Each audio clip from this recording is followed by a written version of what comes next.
Good evening, everyone.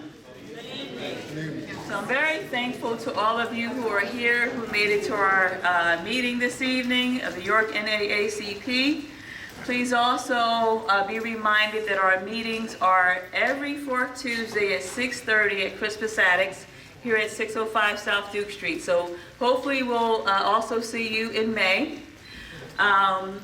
We, as you see, are videotaping. The plan for today, because these candidates were so gracious to respond to our last-minute requests, the plan for today is that they each would give about a 5-minute presentation. And I did ask them to consider the issues that are important to us as an organization. So if you have a pressing question, because we weren't really going to go back question and answer, but if you do have a pressing question at the end of, say for instance, the 10th Congressional District candidates, then raise your hand so we'll know. But otherwise, what we were thinking is this was a meet and greet. There's some snacks over to my right. Please help yourself too. But after they give their stump speeches, that you can have some personal interaction with these candidates. Because sometimes what they say at the podium doesn't always show who they are as a person. And one of the things that I absolutely know is you're putting people in those positions and you need to know who they are. And know whether or not they have your interests at heart, whether or not they will be serving you or some other interests. So we want you to vote. And we want you to be informed voters, because we understand that the more you know, the more willing you are to go out to vote and speak to others about voting.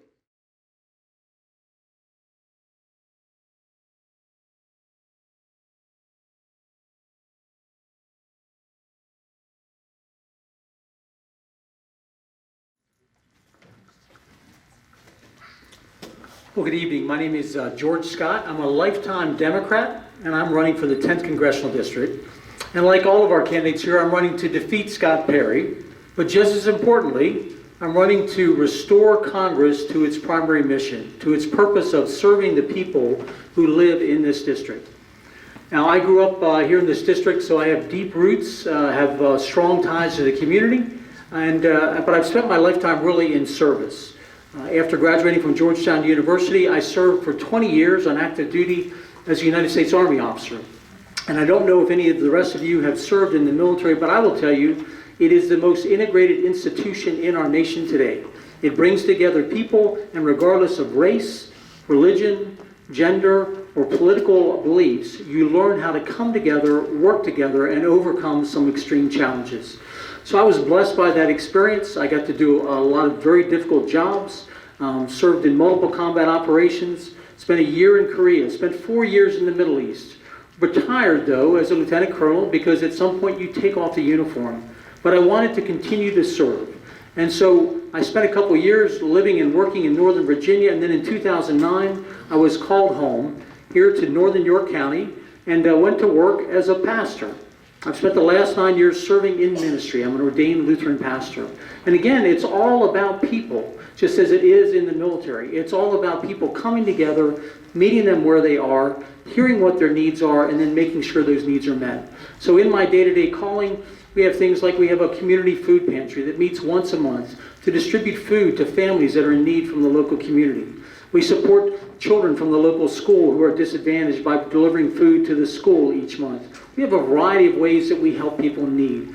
I've served in our nation's armed forces, I've served the church, and now I'm ready to serve you as your congressman.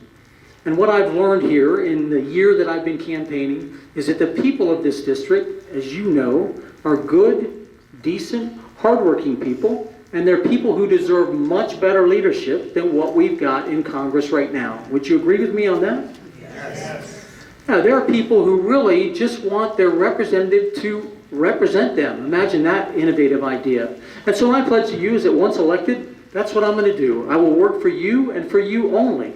I will work for you to ensure that we have affordable and accessible health care. I will work for you to create good paying jobs along with skilled workers to fill those jobs.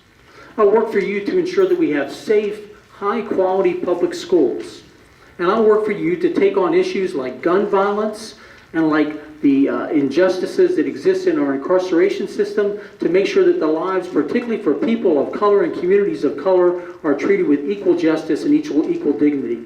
You know, as a pastor, my faith teaches me that we're all created in the image of God and that we're all worthy of dignity and respect and love. And that is what guides me through my life. That's what guides me not just in my current calling, but will continue to guide me as I go to Washington, D.C.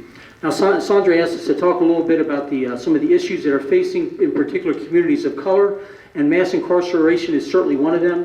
And I think that's one of the ones that is most important.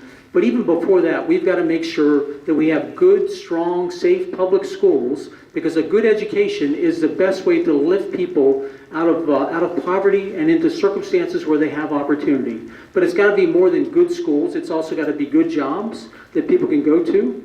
The best way, the folks say in a ministry that's out in California, the best way to stop a bullet is with a good job. But we've got to go beyond that, and we've got to look at the way our law enforcement operates. So a couple things that I would advocate for would be, number one, expanding community policing. Let's make sure that our police officers reflect the communities that they are serving.